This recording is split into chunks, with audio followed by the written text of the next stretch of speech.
अब्दुल मजीद पिया। इस वक्त मैं के इलेक्ट्रिक की दफ्तर के आगे खड़ा हूँ और अभी मैं एक दज्जाल से तुम्हारी मुलाकात कराता हूँ।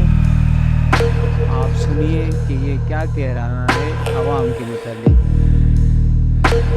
सुना है कि आप के इलेक्ट्रिक पे छाए हुए हो और आवाम का बेड़ा गर्क कर दिया है और उनको मकरूज भी कर दिया है।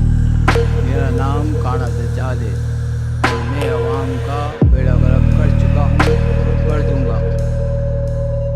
मैं इनका गोश्त सारा का सारा खराब कर दूंगा। ये फ्रिजों से निकाल के समंदर में मछलियों को डालें। हा हा हा हा हा। दज्जाल से पंगा लेना आसान नहीं। ये लिखते के मेरा नाम। इस दुनिया में सब चोर चोर, कोई छोटा चोर, कोई बड़ा चोर, कोई जिंदी चोर।